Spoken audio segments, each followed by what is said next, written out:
जय माता दी दोस्तों, मैं हेमान्या मेहराम्बे कृपा चैनल में आपका स्वागत करती हूँ। आज आप सुनेंगे श्रीमद् देवी भागवत पुराण के अध्याय 11। और अगर आपको यह वीडियो पसंद आता है तो लाइक और सब्सक्राइब करें। धन्यवाद। अथेकादशो अध्यायः। बुद्ध के जन्म की कथा। ऋषिगण बोले, हे सूत जी, वे राजा पुरूरवा कौन है तथा वह देव कन्या उर्वशी कौन थी? उस मनस्वी राजा ने किस प्रकार संकट प्राप्त किया? हे लोमहर्षण तनय, आप इस समय पूरा कथानक विस्तार पूर्वक कहें। हम सभी लोग आपके मुखारविंद से निसृत रसमयी वाणी को सुनने के इच्छुक हैं। हे सूत जी, आपकी वाणी अमृत से भी बढ़कर मधुर एवं रसमयी है। जिस प्रकार देवगण अमृत पानी से कभी तृप्त नहीं होते, उसी प्रकार आपके कथा श्रवण से हम तृप्त नहीं होते। सूत जी बोले, हे मुनिजनों, अब आप लोग उस दिव्य तथा मनोहर कथा को सुनिए जिसे मैंने परम श्रेष्ठ व्यास जी के मुख से सुना है। मैं उसे अपनी बुद्धि के अनुसार वैसा ही कहूँगा।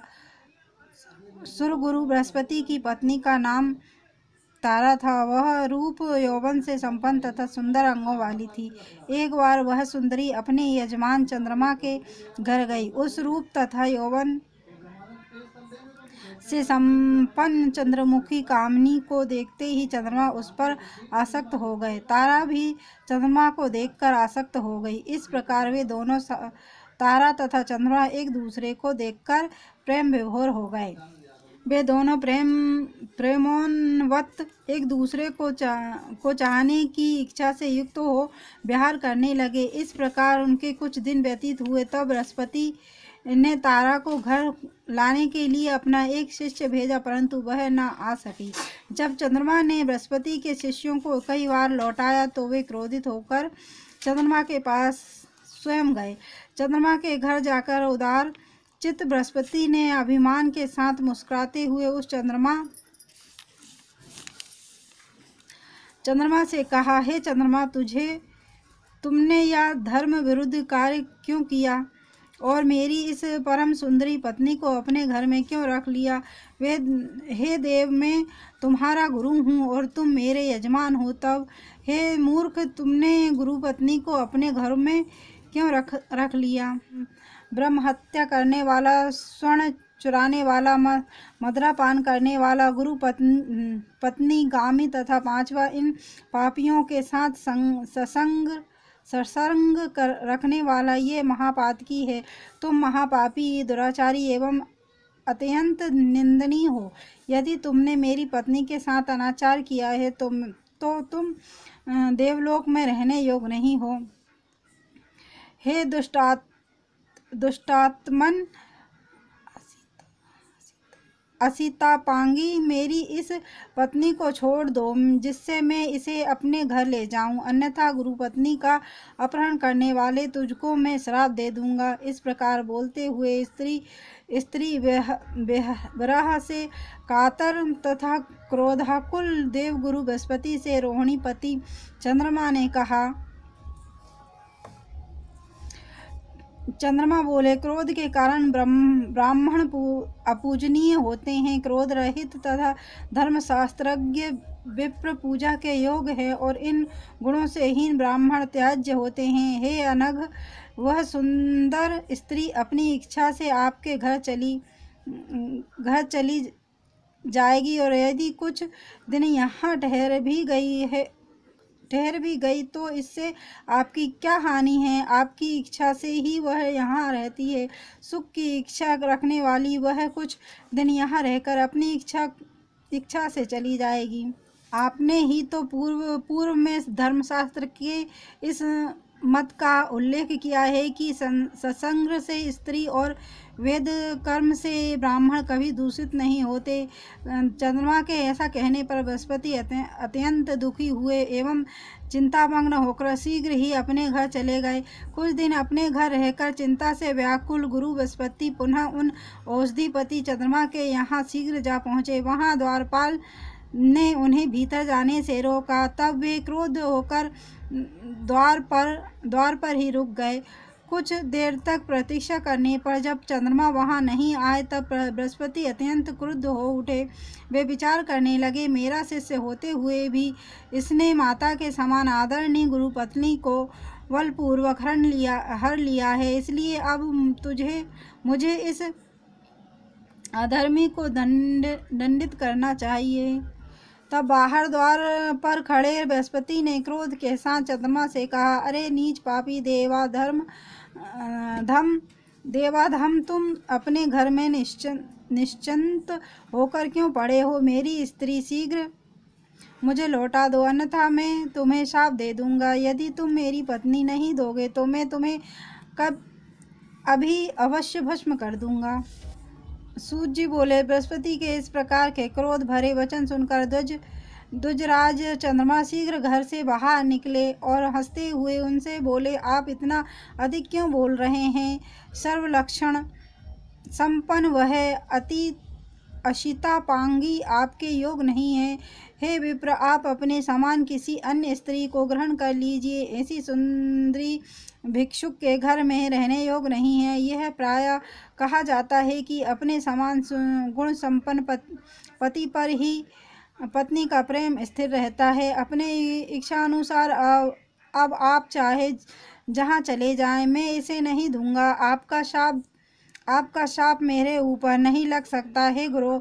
मैं यह रमणी आपको नहीं दूंगा। अब आप जैसा चाहे वैसा करें। सूत जी बोले, चंद्रमा के ऐसा कहने पर देव गुरु बृहस्पति रुष्ट होकर चिंता में पड़ गए और बोले, और वे कुपित होकर शीघ्रता से इंद्र के भवन चले गए। वहां स्थित देवगुरु बृहस्पति को दुख से व्याकुल देखकर इंद्र ने पाद्य अर्घ तथा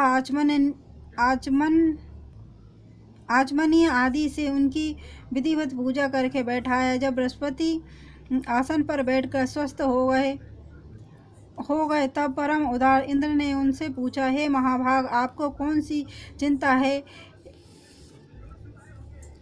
हे मुनिवर, आप इतने शोकाकुल किस लिए हैं? मेरे राज में आपका अपमान किसने किया है? आप मेरे गुरु हैं, अतः हमारी सारी सेना एवं लोकापाल सभी आपके अधीन हैं। ब्रह्मा, विष्णु, रुद्र तथा अन्य देवता भी आपकी सहायता करेंगे। आपको कौन सी चिंता है? इस प्रकार उसे बताइए। बृहस्पति बोले, चंद्रमा ने मेरी सुंदर नेत्र वाली पत्नी तारा का हरण कर लिया और वह दुष्ट मेरे बार बार प्रार्थना करने पर भी उसे लौटाता नहीं है। हे देवराज, अब मैं क्या करूं? अब तो केवल आप ही मेरी शरण हैं। अब तो केवल आप ही मेरी शरण है। हे सत्कृतो, मैं अत्यंत दुखी हूँ। हे देवेश, आप मेरी सहायता कीजिए। इंद्र बोले, हे धर्मात्मन, आप शोक न करें। हे सुब्रत, मैं आपका सेवक हूँ। मैं आपकी पत्नी को अवश्य लाऊंगा। हे महामते, यदि दूत भेजने पर भी वह मदोमंत चंद्रमा आपकी स्त्री को नहीं देगा तो देव सेनाओं सहित मैं स्वयं युद्ध करूंगा। इस प्रकार गुरु बृहस्पति को आश्वासन देकर इंद्र ने अपनी बात को सही ढंग से कहने वाले विलक्षण तथा वाग्पटुक दूत को चंद्रमा के पास भेजा। शीघ्र ही वह चतुर दूत चंद्रलोक गया और रोहिणीपति चंद्रमा से यह संदेश वचन कहने लगा, हे महाभाग, हे महामते, इंद्र ने आपसे कुछ कहने के लिए मुझे भेजा है, अतः उसके द्वारा जो कुछ कहा गया है वही ज्यों का त्यों मैं आपसे कह रहा हूँ। हे महाभाग, हे सुब्रत, आप धर्मज्ञ है, नीति जानते हैं तथा धर्मात्मा अत्रि मुनि आपके पिता हैं। अतएव आपको कोई ऐसा कार्य नहीं करना चाहिए जिससे आप निंदनीय हो जाएं। आलस्य रहित होकर यथाशक्ति अपनी स्त्री की रक्षा सभी प्राणी करते हैं, अतः इस तारा के लिए बड़ा कलह होगा, इसमें संदेह नहीं है। हे सुधानिधि, जैसे आप अपनी भार्या की रक्षा हेतु प्रयत्न करते हैं, वैसे वे गुरु बृहस्पति भी अपनी पत्नी की रक्षा के लिए प्रयत्नशील है। आप अपने ही सदृश सभी प्राणियों के विषय में विचार कीजिए। हे सुधानिधि, आपको दक्ष प्रजापति की सुलक्षणों से युक्त 28 कन्याएं पत्नी के रूप में प्राप्त हैं। आप अपने गुरु की पत्नी को पाने की इच्छा क्यों रखते हैं? स्वर्गलोक में मेनका आदि अनेक मनोरम अप्सराएं सर्वदा सुलभ है। तब उनके साथ स्वेच्छा पूर्वक व्यवहार कीजिए और गुरु पत्नी तारों को शीघ्र ही लौटा दीजिए। आप जैसे महान लोग यदि अहंकार वश ऐसा निंदित कर्म करें तो अनभिक्ष साधारण जन तो इसका अनुकरण करेंगे ही और तब धर्म का नाश हो जाएगा। अतः हे महाभाग, गुरु की इस मनोरमा पत्नी को शीघ्र लौटा दीजिए, जिससे आपके कारण इस समय देवताओं के बीच कलह न उत्पन्न हो। सूत जी बोले, दूत से इंद्र का संदेश सुनकर चंद्रमा कुछ क्रोधित हो गए और उन्होंने इंद्र के दूत को इस प्रकार व्यंग्य पूर्वक उत्तर दिया। चंद्रमा बोले, हे महाबाहो, आप धर्मज्ञ है और स्वयं देवताओं के राजा है। आपके पुरोहित बृहस्पति भी ठीक आपकी तरह हैं और आप दोनों की बुद्धि भी एक समान है। दूसरों को उपदेश देने में अनेक लोग चतुर होते हैं, परंतु कार्य उपस्थित होने पर उपादेश अनुसार स्वयं आचरण करने वाले दुर्लभ होता है। परंतु कार्य उपस्थित होने पर उपादेशानुसार स्वयं आचरण करने वाला दुर्लभ होता है। हे देवेश, बृहस्पति के अपन बनाए शास्त्र को सभी मनुष्य स्वीकार करते हैं। शक्तिशाली लोगों के लिए सब कुछ अपना होता है, परंतु दुर्लभ लोगों के लिए कुछ भी अपना नहीं होता। तारा जितना प्रेम मुझसे करती है उतना बृहस्पति से नहीं। अतः अनुरक्त स्त्री धर्म अथवा न्याय से त्याज कैसे हो सकती है? ग्रस्त जीवन का वास्तविक सुख तो प्रेम रखने वाली स्त्री के साथ ही होता है, उदासीन स्त्री के साथ नहीं। इसलिए हे दूत, तुम जाओ और इंद्र से कह दो कि मैं इसे नहीं दूंगा। हे सहस्त्राक्ष, आप स्वयं समर्थ हैं, आप जो चाहते हो वह कीजिए। सूत जी बोले, चंद्रमा के ऐसा कहने पर दूत इंद्र के पास लौट गया और चंद्रमा ने जो कहा वह सब उसने इंद्र से कह दिया। इसे सुनकर प्रतापी इंद्र भी अत्यंत क्रोधित हुए और गुरु बृहस्पति की सहायता के लिए सेना की तैयारी करने लगे। दैत्य गुरु शुक्राचार्य चंद्रमा तथा देवगुरु के विरोध की बात सुनकर बृहस्पति से द्वेष के कारण चंद्रमा के पास गए और उससे बोले कि आप तारा को वापस मत कीजिए। हे महामते, हे मान्य, यदि इंद्र के साथ आपका युद्ध छिड़ जाएगा तो मैं भी अपनी मंत्र शक्ति से आपकी सहायता करूंगा। गुरु पत्नी से अनाचार की बात सुनकर और शुक्राचार्य को बृहस्पति का शत्रु जानकर शिवजी भी बृहस्पति की सहायता के लिए तैयार हो गए। तब तारकासुर के साथ युद्ध की भांति देव दानवों में संग्राम छिड़ गया। यह युद्ध बहुत वर्षों तक चलता रहा। देव दानवों का यह संग्राम देखकर प्रजापति ब्रह्मा जी हंस पर सवार होकर उस क्लेश की शांति के लिए रणस्थल में शीघ्र पहुँचे। तब ब्रह्मा जी ने चंद्रमा से कहा कि तुम गुरु बृहस्पति की पत्नी लौटा दो, नहीं तो भगवान विष्णु को बुलाकर मैं तुम्हें समूल नष्ट कर दूंगा। तत्पश्चात लोक पितामह ब्रह्मा जी ने भृगुनंदन शुक्र को भी युद्ध से रोका और उनसे कहा, हे महामते, दैत्यों के संग से यह क्या आपकी भी बुद्धि अन्याय युक्त हो गई है? तत्पश्चात ब्रह्मा जी की बात सुनकर शुक्राचार्य चंद्रमा के पास गए उन्होंने चंद्रमा को युद्ध से रोका और कहा कि तुम्हारे पिता ने मुझे भेजा है, तुम अपने गुरु की पत्नी को तत्काल छोड़ दो। सूत जी बोले, शुक्राचार्य की वह अद्भुत वाणी सुनकर चंद्रमा ने बृहस्पति की गर्भवती सुंदरी प्रिय भार्या को लौटा दिया।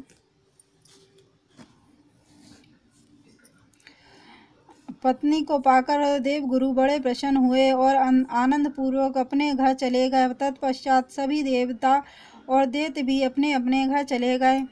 पितामह ब्रह्मा अपने लोक को तथा शिव भी कैलाश पर्वत पर चले गए। इस प्रकार अपनी सुंदरी स्त्री को पाकर बृहस्पति संतुष्ट हो गए।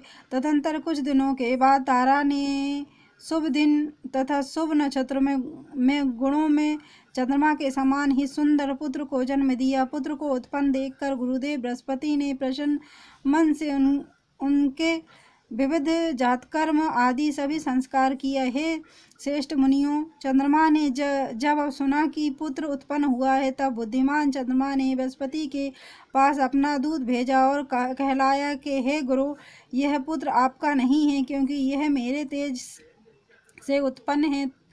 जब आपने अपनी इच्छा से बालक का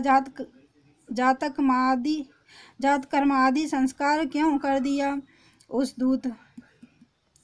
उस दूत का वचन सुनकर बृहस्पति ने कहा कि यह मेरा पुत्र है, क्योंकि इसकी आकृति मेरे समान है, इसमें संदेह नहीं है। पुनः दोनों में विवाद खड़ा हो गया और देव दानव मिलकर फिर युद्ध के लिए आ गए और इस प्रकार उनका बहुत बड़ा समूह एकत्र हो गया। उस समय शांति के अभिलाषी स्वयं प्रजापति ब्रह्मा जी पुनः वहां पहुंचे और रणभूमि में डटे हुए युद्धोत्सुक देव दानवों को उन्होंने युद्ध से रोका। धर्मात्मा ब्रह्मा जी ने तारा से पूछा, हे कल्याणी, यह पुत्र किसका है? हे सुंदरी, तुम सही बता दो, जिससे यह कलह शांत हो जाए। तब असिता पांगी सुंदरी तारा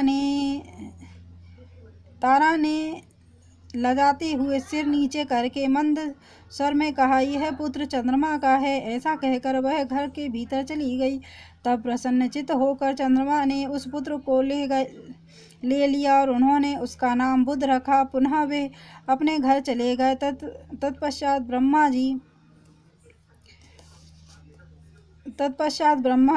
जी अपने लोक को तथा इंद्र सहित सभी देवता भी चले गए।